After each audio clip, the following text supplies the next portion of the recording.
Merci beaucoup.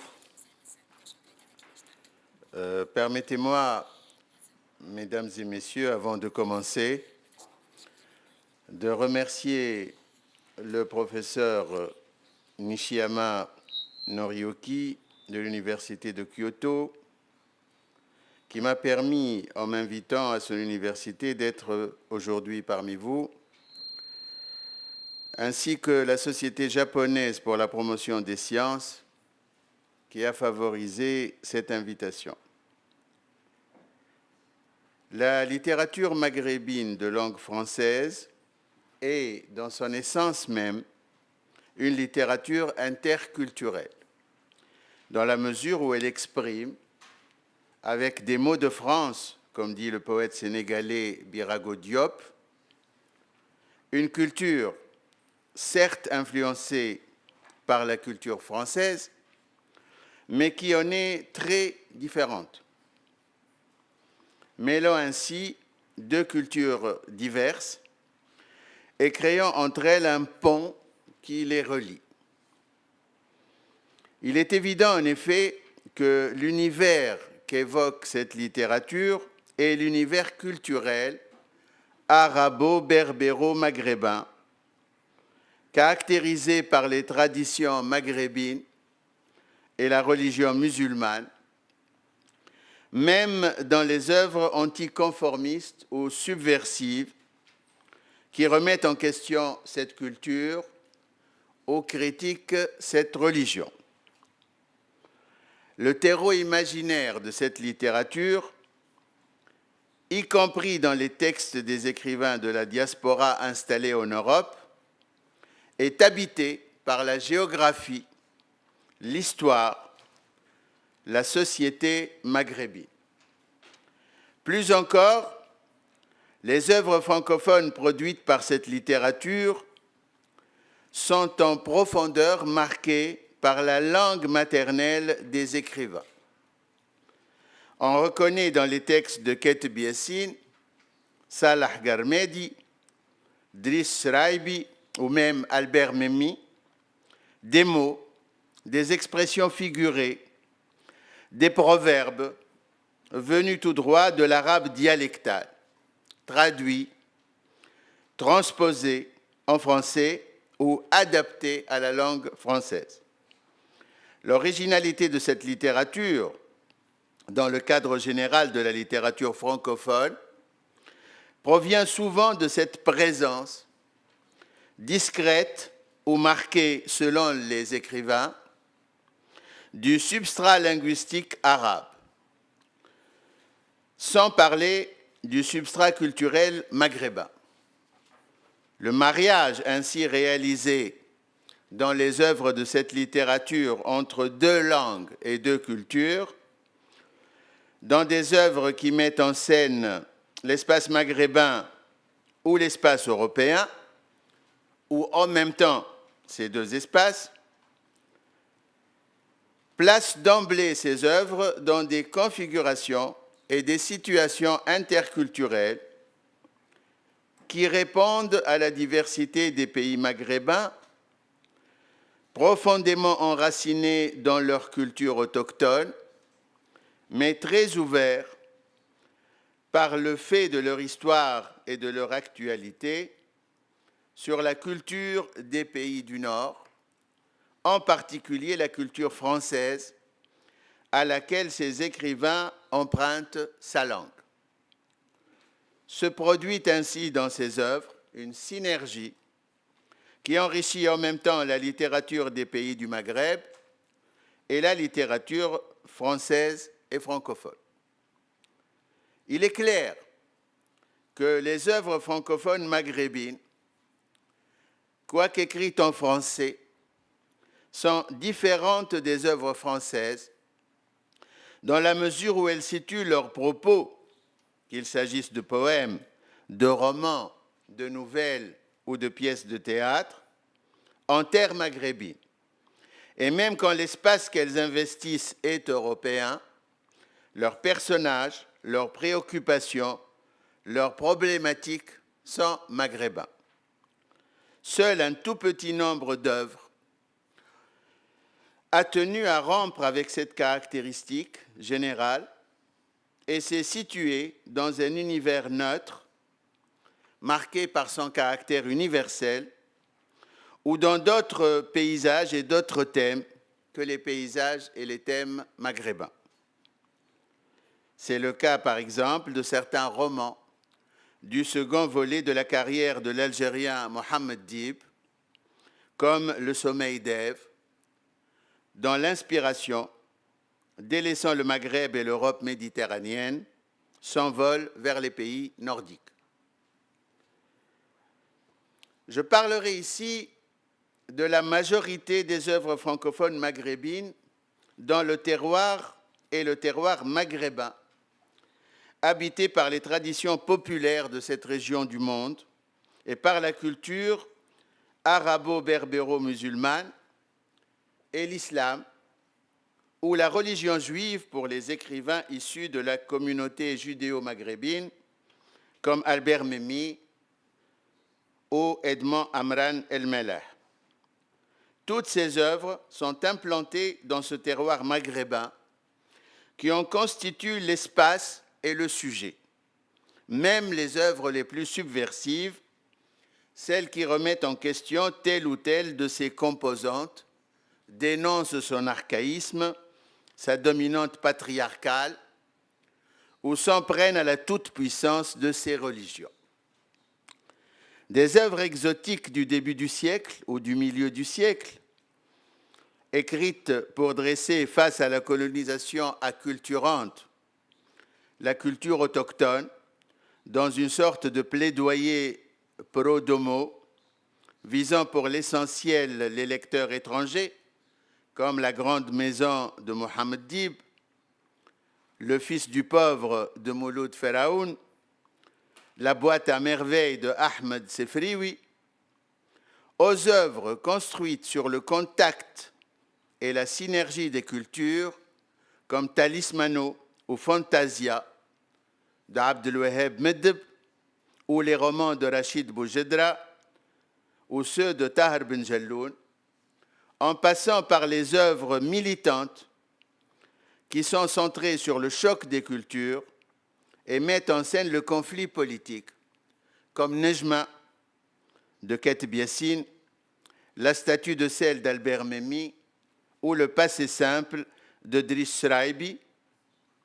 Il est indéniable que tous ces textes écrits en français et mettant en scène une culture autochtone aux prises avec la culture française, luttant contre son effacement par celle-ci, ou se diluant dans le regard d'autrui, ou se combinant avec la culture occidentale pour créer un ensemble inusité, se base sur l'univers des traditions et des croyances et le substrat culturel maghrébin.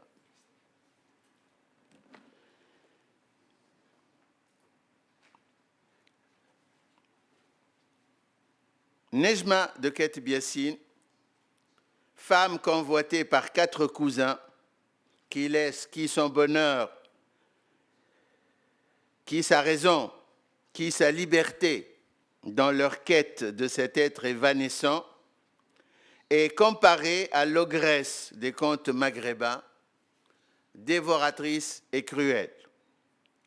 Le héros de La statue de sel, Alexandre Mordechai Ben-Ilouche, passe tour à tour par les expériences de l'enracinement culturel, puis de l'acculturation, pour se retrouver coupé de sa culture d'origine comme de la culture occidentale, à l'université de laquelle il avait cru, mais qu'il a trahi au moment où la France des droits de l'homme a promulgué les lois scélérates de Vichy qui l'ont conduit au camp de travail.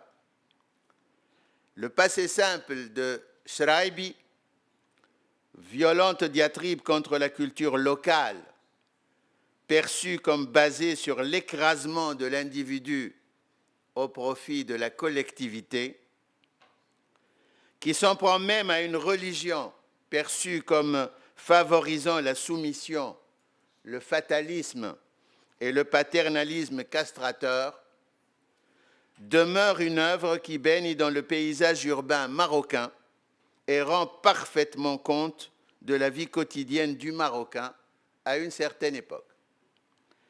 Le terreau imaginaire des œuvres francophones maghrébines, sauf rare et notable exception, est le terreau maghrébin dans ses dimensions géographiques, historiques et sociales.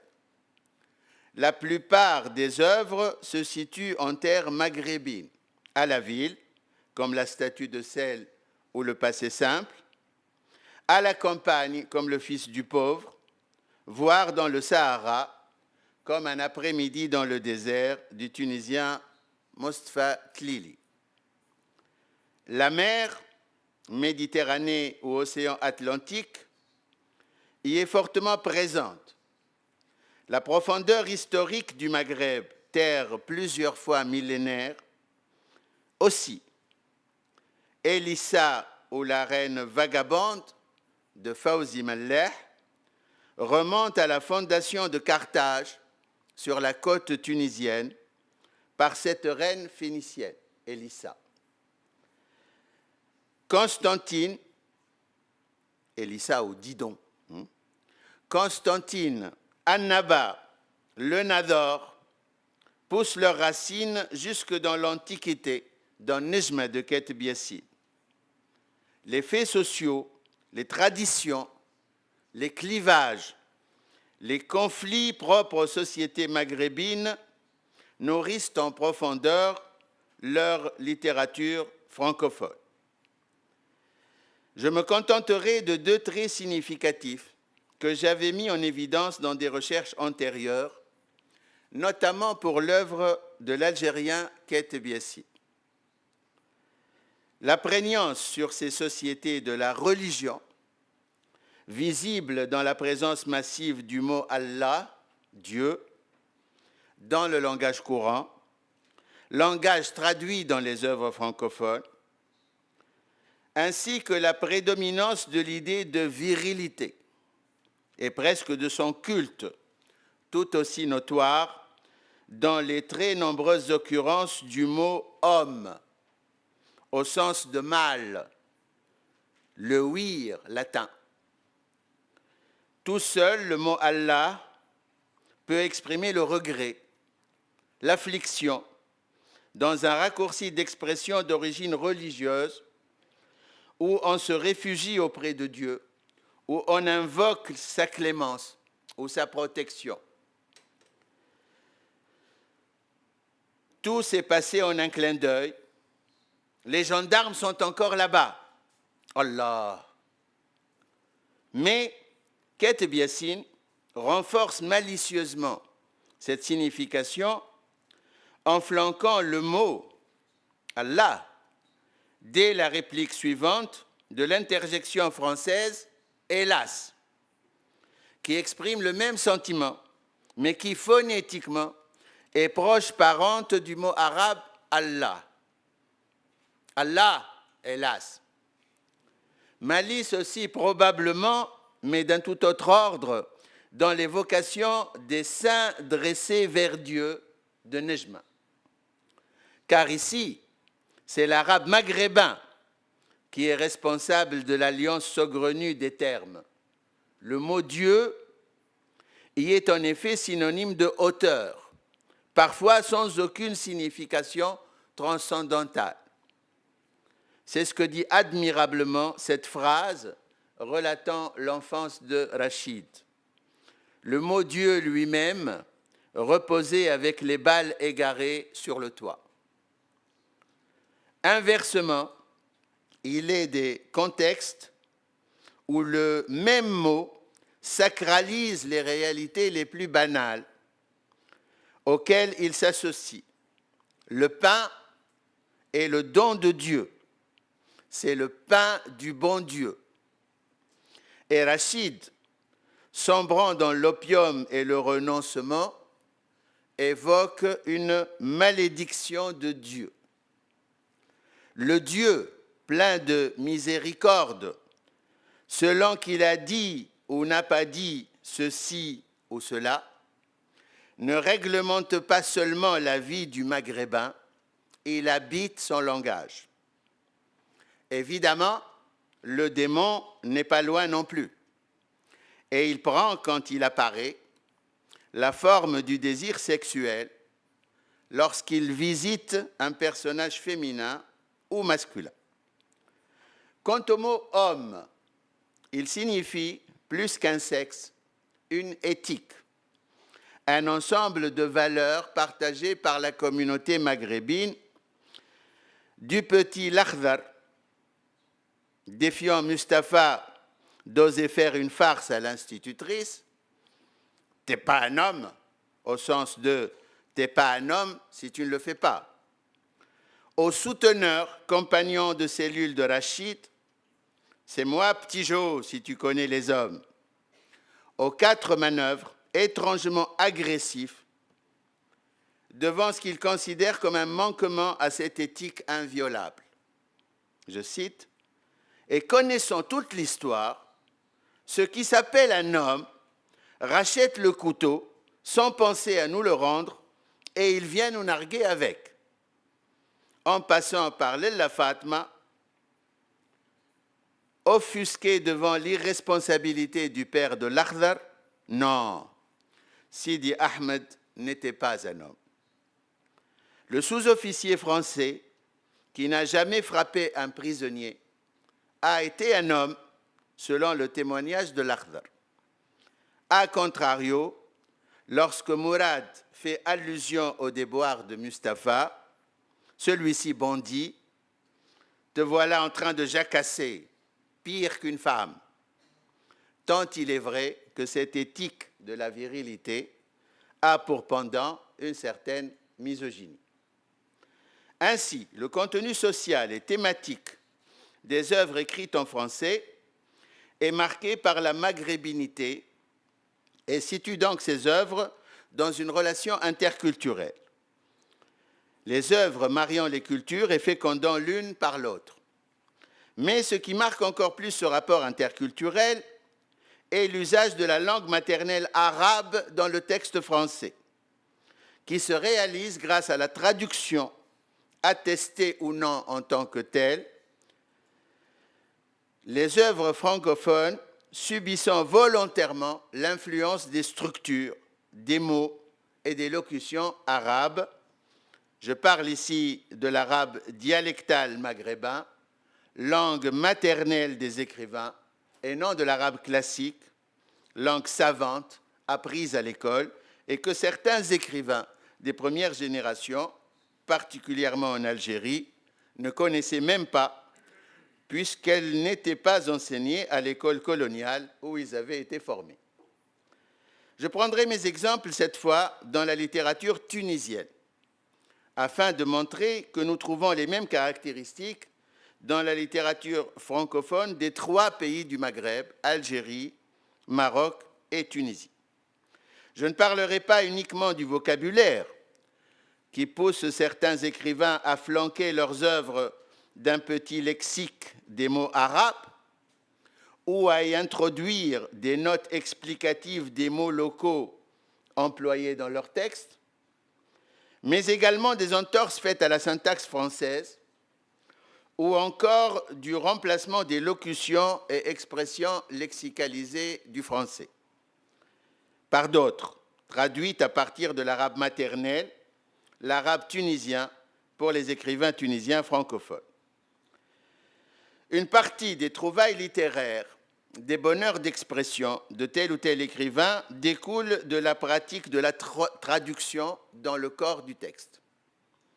Écrivant dans une langue seconde, l'auteur apporte à cette langue tout un substrat linguistique qui est celui de sa langue maternelle, ce qui donne à la langue qu'il emploie une saveur nouvelle aux yeux du lecteur français ou francophone, mais aussi aux yeux du lecteur appartenant à la même communauté qui reconnaît l'expression employée mais la trouve étrange et belle dans son nouvel habit linguistique. Ainsi, la surprise dont parle Apollinaire, l'étonnement qu'évoque Cocteau, le fameux écart des stylisticiens est obtenu, apparemment à peu de frais. Je dis apparemment parce qu'en réalité, le procédé est rarement un simple décalque, mais atteint, dans ses meilleures réalisations, une subtilité, une complexité qui sont celles de la création littéraire. La présence de la traduction des expressions arabes, idiomatiques ou non, dans le substrat du texte francophone maghrébin, tunisien dans les exemples qui suivent, est aisément décelable pour peu que se penche sur ce texte un lecteur familier de cette langue. Dans le désert où la vie et les aventures de Jubayr Weli al-Mammi, d'Albert Memmi, pour doter son œuvre, censée être rédigée par un prince maghrébin d'une couleur locale orientale, le romancier a tout naturellement recours à sa langue maternelle arabe, en particulier aux proverbes et dictons de son enfance, traduits ou transposés de l'arabe et qui semblent tout neufs en français en raison de leur expressivité. Il ne manque au pendu que de sucer un bonbon, traduit littéralement un dicton tunisien auquel recourt toute personne à qui on parle de luxe alors qu'elle n'arrive pas à subvenir à ses besoins les plus vitaux. Mais le chameau qui tente de voir par-dessus sa bosse se brise le cou, métamorphose en le dramatisant le proverbe tunisien « Le dromadaire est incapable de voir sa propre bosse ». Transformant donc une invite à balayer devant sa propre porte en une morale de la résignation. Dans De A jusqu'à T, ou Reflets changeants sur Méditerranée, le premier roman de Anwar Atiyah, le procédé est presque systématique. Quelquefois, l'opération de traduction est signée, revendiquée, grâce à la formule « comme on dit chez nous ». Évoquant les articles de journaux tunisiens rédigés en français, le narrateur confie « Quant au subjonctif ou à son absence, parle de la mer et ne te gêne pas », comme on dit chez nous. L'expression traduite ici est une expression courante de l'arabe littéraire, si courante qu'elle est employée fréquemment dans l'arabe tunisien parlé. Sa signification est que les fautes d'emploi du subjonctif sont aussi nombreuses que les vagues de la mer ou que l'ignorance des règles de la grammaire française chez les rédacteurs de journaux francophones est aussi vaste donc que la mer. Leur ignorance des règles de la grammaire est aussi vaste que la mer. La même formule, comme on dit chez nous, se retrouve derrière une autre expression familière, suggestive, parce qu'il s'agit d'un dicton basé sur le procédé de la métaphore. À propos d'un homme dont les mœurs apparaissent douteuses au narrateur, ou qui lui semblent plutôt évidemment inverties, l'auteur écrit « N'essayons pas de cacher le soleil avec un tamis », comme on dit chez nous. Ce qui signifie « N'essayons pas de nier ce qui est évident ». Pour évoquer sa réaction d'amoureux transi, au moment où il a su que Huguette était mariée, Lotfi, le personnage principal, dit « Eût-elle eu une bague à chaque doigt des deux mains? Eût-elle eu son contrat de mariage affiché en autocollant sur son cartable? Que cela n'aurait pas ébouriffé un cheveu sur ma tête, comme on dit chez nous. »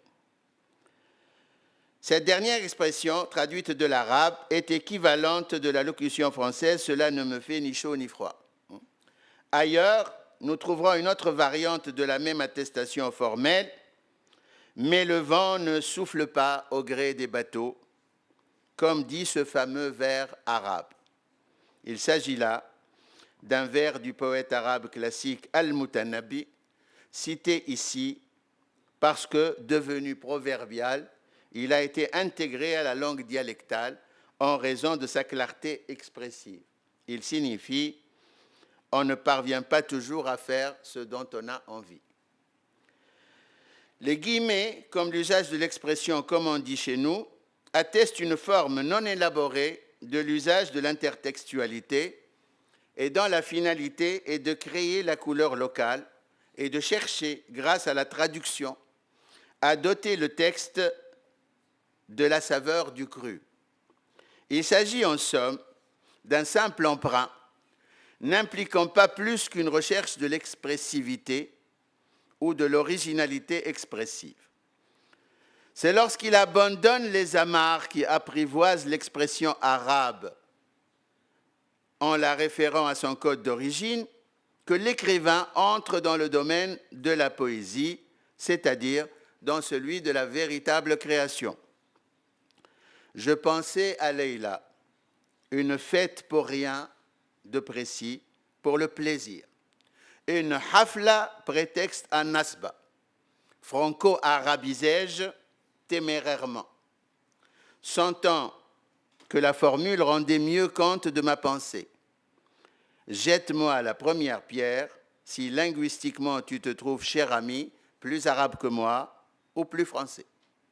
Du coup, on voit Anwar Atiyah lâcher la bride, lors même qu'il écrit en français, aux mots arabes tels qu'ils lui viennent, surtout lorsque le contexte de la narration le permet. C'est le cas de la lettre de Leïla à Lotfi, Leïla qui est aussi trilingue que celui à qui elle écrit. « J'ai appris que tu t'es marié, en grand tralala paraît-il, farj, henna et tout le tremblement. Peu importe ici que le lecteur français ne comprenne pas précisément de quoi il s'agit. Les mots français éclairent les mots arabes. Farj et henna sont glosés par en grand tralala et tout le tremblement, ce qui signifie que le mariage s'est fait en grande pompe, selon les traditions. Les mots gagnent ainsi en épaisseur et les expressions offrent une signification minimale au lecteur qui ne domine que l'un des deux codes de référence et une signification plus riche à celui qui les maîtrise tous les deux. Deux entraîneuses assises à côté de Hamid commencent par le croire quand il se dit cheikh, venu checker à Paris. Le néologisme verbal, manifestement tiré du mot arabe cheikh, semble significatif uniquement en fonction du contexte, un nightclub, ainsi qu'aux référents culturels sous-entendus. Les cheikhs d'Arabie se payent du bon temps en Europe. En réalité, il s'agit aussi de la reprise en français d'un jeu de mots possible en arabe dialectal, le mot shir, cheikh, le vieillard, le vénérable, ayant la même racine que le verbe ishir, se payer du bon temps, s'amuser, plus familièrement s'éclater. Chez le poète Salah Garmedi, dans son recueil Nos ancêtres les Bédouins, l'expression « l'homme directeur et demi » est une belle trouvaille pour dire la morgue d'un haut fonctionnaire, mais elle n'est pas à proprement parler de lui. Elle vient d'un usage fréquent de l'arabe dialectal où pour clouer le bec à un contradicteur, quelqu'un qui nierait par exemple que X est directeur, on ajoute un demi à l'attribut contesté par lui. Il n'est pas seulement directeur, il est directeur et demi. Et ce, pour établir définitivement cet attribut. Je m'excuse auprès des traducteurs, je voudrais citer ici un vers qui n'était pas dans mon texte au départ, un vers en arabe d'un poète tunisien qui dit, pour rendre hommage à la femme tunisienne, « Les femmes de mon pays sont des femmes et demie. » Je reviens à Garmedi. Je finis dans 2 minutes. Donc,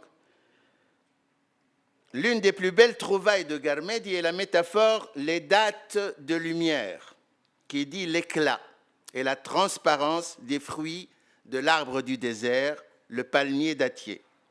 Or, cette formule n'est que le décalque de l'expression technique consacrée pour désigner une excellente variété de dattes, Deglet-Nour, littéralement les dattes de lumière. Mais parce qu'il est poète, Garmedi transforme les expressions qu'il emprunte à l'arabe pour les doter de plus de signification. Ainsi, il transforme un dicton présentant l'homme cupide comme capable de se pencher sur un crachat, croyant qu'il s'agit d'une pièce de monnaie, en expression de la détresse de l'indigent. Et le pauvre se penche sur son crachat. Une autre locution évoquant la succession de l'Aïd, la fête de la fin du Ramadan, la succession de l'Aïd à Ramadan, c'est-à-dire donc de la fête, la succession de la fête au mois du jeûne, et ce pour signifier que rien ne dure, surtout la privation et la souffrance, change de sens chez Garmedi pour devenir dans sa poésie le signe de l'effort harassant des pêcheurs de thon, c'est-à-dire l'expression d'une durée interminable. Il n'y a d'Allah qu'Allah, ça va, ça vient, ça se remplit, ça se vide, comme Ramadan suivi de son Aïd, comme l'effort rouge et la peine lévite. Conclusion, ces quelques exemples que j'aurais multipliés par centaines, voire par milliers, dans une étude plus longue, montrent à l'évidence, je crois pouvoir le dire, que la littérature francophone du Maghreb est, comme je l'avais annoncé au début de cette conférence, une littérature interculturelle dans son essence même. Elle l'est parce qu'utilisant une langue étrangère pour parler de la réalité socio-culturelle du Maghreb, elle établit de facto un pont entre la culture ou les cultures du Maghreb et la culture française ou les cultures francophones. Elle l'est encore parce qu'elle présente les effets du contact de ces cultures au Maghreb, les heurts comme les synergies, les mariages comme les ruptures, les acculturations comme les déculturations. Elle l'est enfin parce qu'optant pour la langue française, elle demeure profondément habitée par la langue arabe, l'arabe maternel, et qu'elle parvient, en jouant à la fois sur ces deux idiomes, à créer sa spécificité créative située dans l'entre-deux, ni littérature entièrement arabe, ni littérature entièrement française, mais littérature maghrébine d'expression française, littérature francophone du Maghreb. Merci de votre attention. Bonjour à tous. Je voulais d'abord remercier monsieur le professeur Marzouki pour cette conférence qui est à la fois passionnante, souvent savoureuse et d'une grande clarté. L'avantage, c'est que ça m'évitera de vous résumer puisque vous l'avez déjà très bien dit. Une petite question, est-ce que vous pourriez, c'est plutôt une requête en fait qu'une question, est-ce que vous pourriez nous présenter en quelques mots la situation de la langue française dans les pays du Maghreb? Est-ce qu'il y a des différences notamment entre la situation du français en Algérie, en Tunisie, au Maroc? Oui, globalement, pour aller vite, parce qu'il faudrait une heure pour répondre à la question, et pour aller vite, on va dire que globalement la situation est à peu près la même, que le français donc existe depuis fort longtemps, en Tunisie bien avant donc l'Algérie par exemple, mais bon, à peu près au même moment, et c'est plus ou moins lié à la colonisation ou au protectorat. Il s'est maintenu dans les trois pays en tant que langue seconde, même si souvent l'expression langue seconde n'est pas utilisée. On parle de première langue étrangère, par exemple. Bon. Mais c'est une situation de langue seconde, langue qui intervient dans les trois pays assez tôt, donc au primaire, juste après 2 ans d'arabe à peu près, ou 3 ans selon le cas. Mais bon, elle intervient assez tôt. Et puis, c'est la langue dans laquelle les matières scientifiques sont enseignées à l'université dans les trois pays, et même au lycée en Tunisie. Donc, c'est une langue qui est dans le paysage, qui existe dans l'affichage, qui est un petit peu partout. Et dans les trois pays, il y a une littérature donc, de langue française. Albert Memmi avait prophétisé qu'après les indépendances, cette littérature s'éteindrait. Elle se porte très bien. Il y a plus d'œuvres publiées de nos jours dans cette littérature qu'au moment de l'indépendance. Merci, parce que c'était justement la deuxième question que je voulais vous poser. Relativement, quelle est la place ou l'importance de cette littérature d'expression française dans l'ensemble de la production littéraire des pays du Maghreb? Ça dépend des pays, mais globalement, on va dire que c'est de l'ordre de 40% à peu près de l'ensemble. Ça veut dire que c'est l'arabe qui domine, mais il ne domine pas outrageusement. Par exemple, moi, je préside le prix littéraire le plus important en Tunisie, prix du roman qui s'appelle le Comar d'Or. Je préside le jury pour la partie roman francophone. On va dire que tous les ans, nous recevons à peu près entre les 2 tiers et la moitié de romans francophones par rapport aux romans arabophones. Donc, il y a toujours un peu plus de création en arabe, mais la création francophone se maintient. Et c'est pareil pour les 3 pays.